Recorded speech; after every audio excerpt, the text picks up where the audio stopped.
Hello everyone. आज हम लोग करने वाले हैं क्लास 8 हिंदी चैप्टर 2 लाख की चूड़ियाँ। पहले हम करेंगे इसके शब्द अर्थ को और साथ ही देखेंगे इसकी एक्सप्लेनेशन को।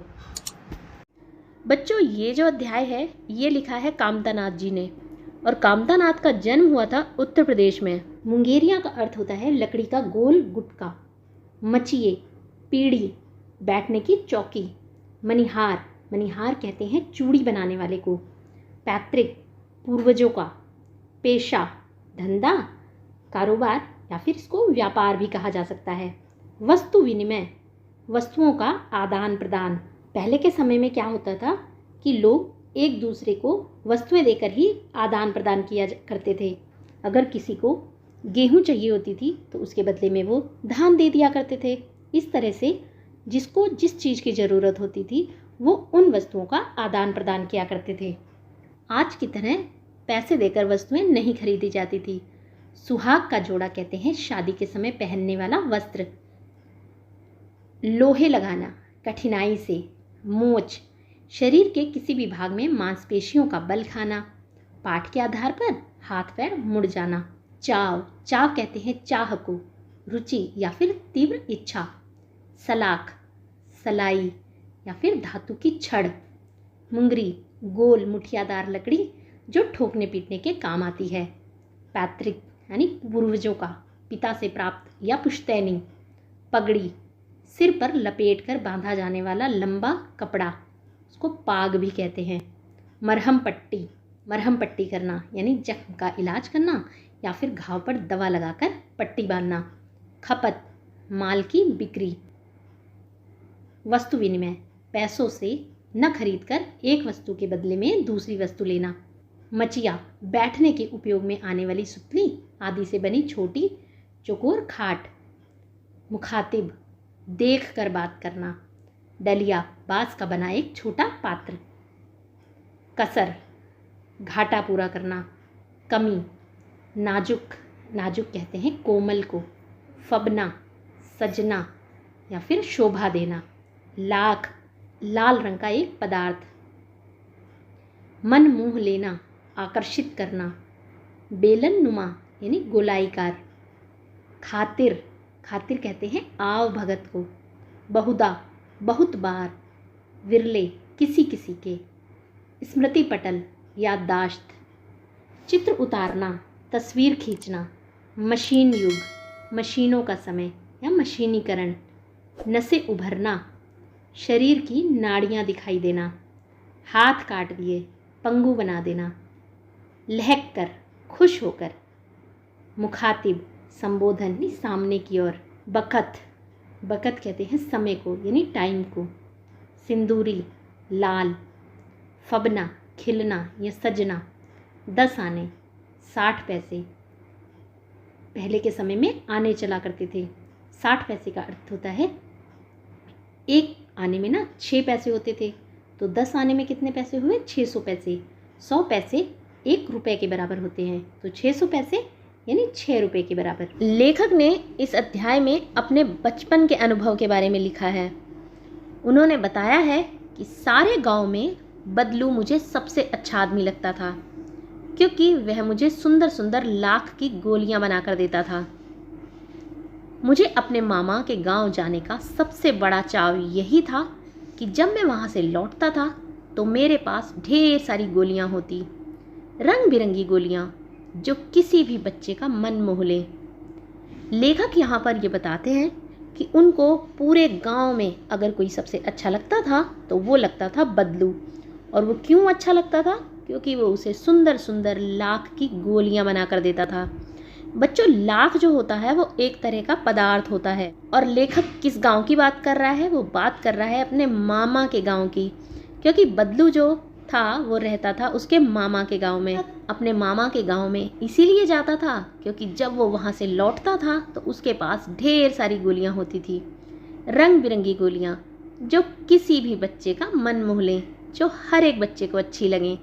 वैसे तो मेरे मामा के गांव होने का कारण मुझे बदलू को बदलू मामा कहना चाहिए था, परंतु मैं उसे बदलू मामा ना कहकर बदलू काका कहा करता था, जैसा कि गांव के सभी बच्चे उसे कहा करते थे।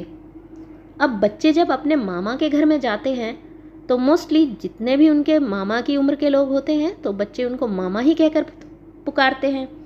इसी तरह से लेखक भी ये कहते हैं कि क्योंकि बदलू उसके मामा के गांव में रहता था तो उसे मामा ही कहना चाहिए था, बदलू मामा, लेकिन वो उसे बदलू काका कहा करता था क्योंकि गांव के सारे बच्चे उन्हें बदलू काका ही कहा करते थे।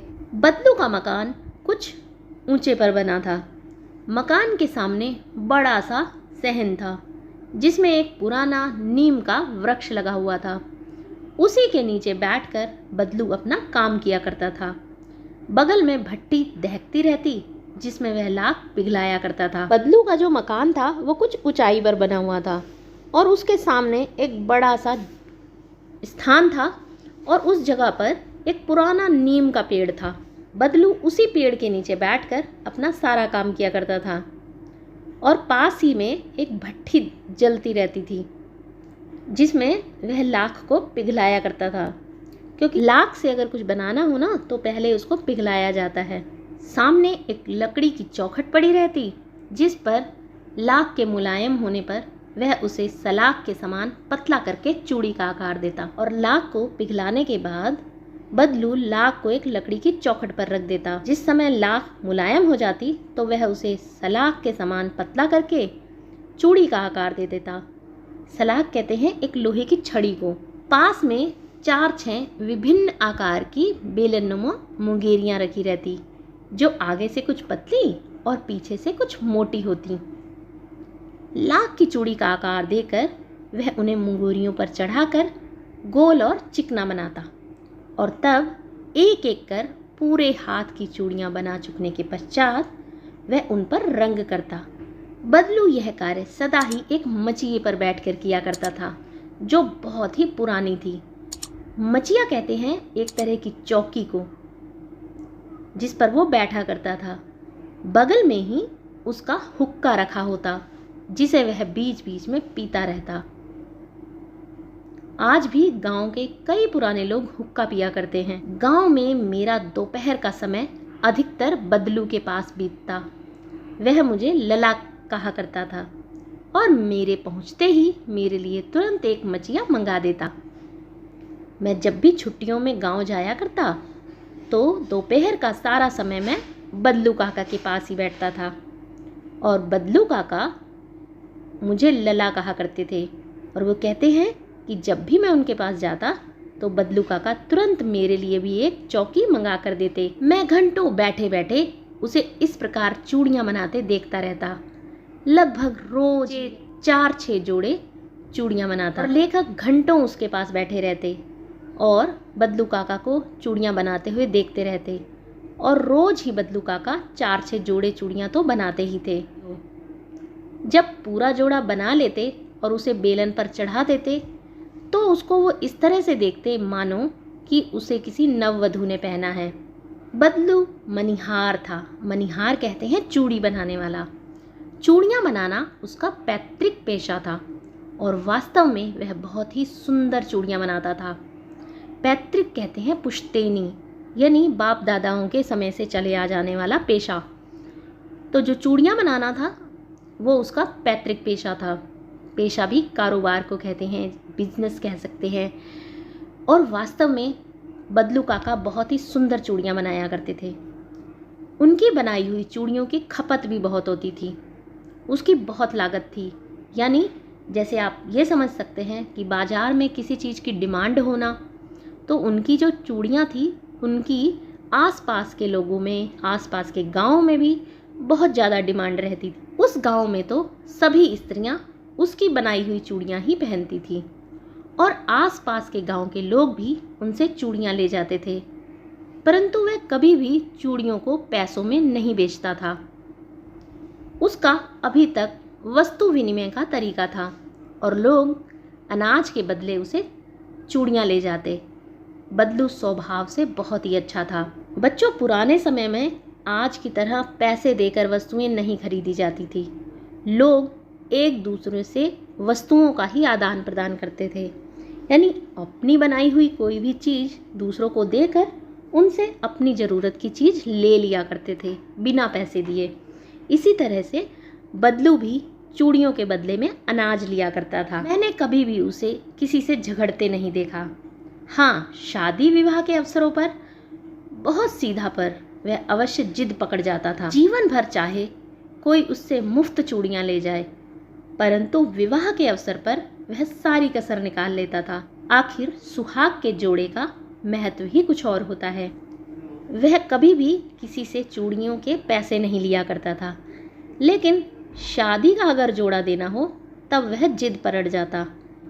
मुझे याद है, मेरे मामा के यहाँ किसी लड़की के विवाह पर जरा सी किसी बात पर बिगड़ गया था और फिर उसको मनाने में लोहे लग गए थे।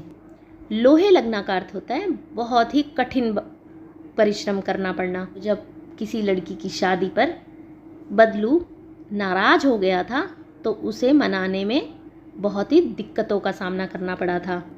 विवाह में इसी जोड़े का मूल्य इतना बढ़ जाता था कि उसके लिए उसकी घरवाली को सारे वस्त्र मिलते, ढेरों अनाज मिलता, उसको अपने लिए पगड़ी मिलती और रुपए जो मिलते सो अलग। ऐसे ही अगर किसी को चूड़ियाँ चाहिए होती तो वो उसके पैसे नहीं लिया करता था, लेकिन अगर किसी शादी के अवसर पर किसी को लाख की चूड़ियाँ चाहिए होती तो वो अपनी पत्नी के लिए भी कपड़े लेता और अनाज लेता और अपने लिए पगड़ी भी लेता था और कहीं कहीं से तो वो रुपए भी लेता था। यदि संसार में बदलू को किसी बात से चिढ़ थी तो वह थी कांच की चूड़ियों से। यदि किसी भी स्त्री के हाथों में उसे कांच की चूड़ियाँ दिख जाती तो वह अंदर ही अंदर कुड़ उठता और कभी कभी तो 2-4 बातें भी सुना देता। बदलू काका को जो चीज़ सबसे बुरी लगती थी वो थी कांच की चूड़ियाँ।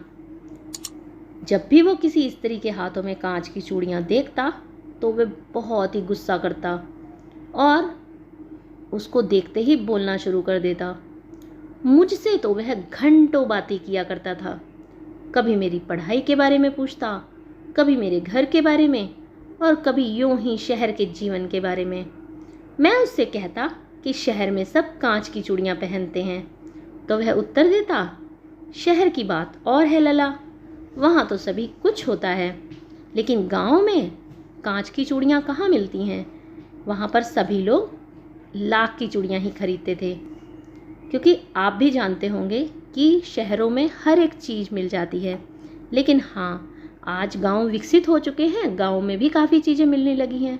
लेकिन पुराने समय में अगर किसी को कुछ चाहिए होता था तो गांव के लोगों को वो खरीदने के लिए शहर ही जाना पड़ता था। वहाँ तो औरतें अपने मर्द का हाथ पकड़कर सड़कों पर भी घूमती हैं और फिर उनकी कलाइयाँ नाजुक होती हैं ना, लाख की चूड़ियाँ पहने तो मोच ना आ जाए। और बदलू इसका उत्तर इस तरह से देता, वो कहता कि जो शहरों में औरतें होती हैं वो अपने पति का हाथ पकड़कर सड़कों पर घूमती हैं, लेकिन गांव में ऐसा नहीं होता। पुराने समय में गांव में पर्दा प्रथा चला करती थी। घूंघट उठाना तो दूर, पति के साथ भी नहीं चला करती थी। और बदलू ये भी कहता है कि उनकी जो कलाइयाँ होती हैं वो बहुत ही मुलायम होती हैं, नाजुक कहते हैं मुलायम को। और वो कहता है कि अगर वो लाख की चूड़ियाँ पहनेंगी तो उनके हाथ पैर में बल पड़ जाएगा। कभी कभी बदलू मेरी अच्छी खासी खातिर भी करता। जिन दिनों गाय के दूध होता तो वह सदा मेरे लिए मलाई बचा कर रखता, और आम की फसल में तो मैं रोज ही उनके यहाँ से 2-4 आम खा आता। परंतु इन सब बातों के अतिरिक्त जिस कारण वह मुझे सबसे अच्छा लगता था वो यह था कि लगभग रोज ही वह मेरे लिए 1-2 गोलियां बना देता। मैं बहुधा हर गर्मी की छुट्टी में अपने मामा के यहाँ चला जाता और 1-8 महीने वहाँ रहकर स्कूल खुलने के समय तक वापस आ जाता। बहुधा कहते हैं ज़्यादातर, तो लेखक बताते हैं कि वो ज़्यादातर गर्मी की छुट्टियाँ अपने मामा के यहाँ ही बिताते थे और वहाँ लगभग 1-1.5 महीना रहकर जब स्कूल खुलने का समय होता तभी वापस घर आता था। परंतु 2-3 बार ही मैं अपने मामा के यहाँ गया होऊंगा तभी मेरे पिता की एक दूर के शहर में बदली हो गई, उनका ट्रांसफ़र हो गया और एक लंबी अवधि तक मैं अपने मामा के गांव न जा सका। जब लगभग 8-10 वर्षों के बाद मैं वहां गया तो इतना बड़ा हो चुका था कि लाख की गोलियों में अब मेरी रुचि नहीं रह गई थी। लाख की गोलियां अच्छी नहीं लगती थी। जब मुझे 8-10 सालों के बाद मामा के यहाँ जाने का मौका मिला तो अब वो बड़ा हो चुका था, तो अब उसे लाख की गोलियों से क्या खेलना। अतः गांव में होते हुए भी कई दिनों तक मुझे बदलू का ध्यान नहीं आया। इस बीच मैंने देखा गांव में लगभग सभी स्त्रियां कांच की चूड़ियां पहने हुए हैं। विरले ही हाथों में मैंने लाख की चूड़ियां देखी। तब एक दिन सहसा मुझे बदलू का ध्यान आया। जब मैंने गांव की सारी औरतों को कांच की चूड़ियां पहनते हुए देखा और कुछ ही स्त्रियों को मैंने लाख की चूड़ियों में देखा तो मुझे बदलू का अचानक से ध्यान आ गया। बात ये हुई थी कि बरसात में मेरे मामा की छोटी लड़की आंगन में फिसलकर गिर पड़ी और उसके हाथ की कांच की चूड़ी टूटकर उसकी कलाई में घुस गई और उससे खून बहने लगा। मेरे मामा उस समय घर पर नहीं थे, मुझे ही उसकी मरहम पट्टी करवानी पड़ी। तभी अचानक मुझे बदलू का ध्यान आया और मैंने सोचा कि उससे मिलाऊं। अतः शाम को मैं घूमते घूमते उसके घर चला गया। बदलू वहीं चबूतरे पर नीम के नीचे एक खाट पर लेटा था। जब मैं उससे मिलने गया तो बदलू चूड़ियां नहीं बना रहा था, जबकि वो नीम के पेड़ के नीचे एक चारपाई पर लेटा हुआ था। खाट कहते हैं चारपाई को। मैंने कहा, नमस्ते बदलू काका। तो उसने कहा, नमस्ते भैया। उसने मेरी नमस्ते का उत्तर दिया और उठकर खाट पर बैठ गया, परंतु उसने मुझे पहचाना नहीं और देर तक मेरी ओर निहारता रहा, मुझे देखता रहा। तो लेखक ने बताया, मैं हूँ जनार्दन काका, आपके पास से गोलियां बनवा कर ले जाता था। मैंने अपना परिचय दिया। बदलू फिर भी चुप रहा, मानो वह अपने स्मृति पटल पर अतीत के चित्र उतार रहा हो। तब वह एकदम बोल पड़ा, आओ आओ लला, बैठो। बहुत दिन बाद गांव आए। सब लोग ज़्यादा एज के हो जाते हैं ना, तो उनकी याददाश्त जो है वो कमज़ोर पड़ने लग जाती है। तो जब बदलू को लेखक ने अपना परिचय दिया और ये कहा कि मैं जनार्दन हूँ, तो उनको याद आ गया और वह एकदम बोल पड़े, आओ आओ लला, बैठो, क्योंकि वो बचपन में उसको लला कहकर ही बुलाया करते थे। बहुत दिन बाद गांव आए। तो मैंने कहा, हाँ। तो लेखक ने बताया, हाँ, इधर आना नहीं हो सका काका। मैंने चारपाई पर बैठते हुए उत्तर दिया। कुछ देर फिर शांति रही। उसके बाद फिर ना बदलू काका कुछ बोले और ना मैंने इधर उधर दृष्टि दौड़ाई। मैंने इधर उधर देखा, न तो मुझे उसकी मचिया ही नजर आई और ना ही भट्टी। वहाँ पर मचिया भी नहीं थी, छोटी पीढ़ी, और भट्टी भी नहीं थी जिसमें वो लाख को पिघलाया करता था। आजकल काम नहीं करते काका? मैंने पूछा। तो उन्होंने बताया, नहीं लला, काम तो कई साल से बंद है। मेरी बनाई हुई चूड़ियाँ कोई पूछे तब तो। गांव गांव में कांच का प्रचार हो गया है। वह कुछ देर चुप रहा, फिर बोला, मशीन युग है ना ये लला, अब तो मशीनी युग है। अब चूड़ियाँ जो हैं कांच की, वो मशीन द्वारा बनाई जाती हैं। लाख की चूड़ियाँ तो हाथों से बनाई जाती थी। तो वो बताता है कि आजकल सब काम मशीन से होता है, खेत भी मशीन से जोते जाते हैं, और फिर जो सुंदरता कांच की चूड़ियों में होती है, लाख में कहाँ संभव है। कांच की चूड़ियाँ तो मशीन से बनती हैं और उस पर बहुत सुंदर सुंदर डिज़ाइन बनाए जा सकते हैं, लेकिन लाख में ऐसा संभव नहीं है क्योंकि वो हाथों से बनाए जाते हैं। लेकिन कांच बड़ा खतरनाक होता है, बड़ी जल्दी टूट जाता है। मैंने कहा।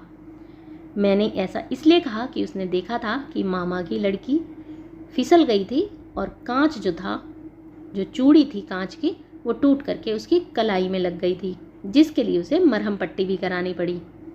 नाजुक तो फिर होता ही है लला। कहते कहते उसे खांसी आ गई और वह देर तक खांसता रहा।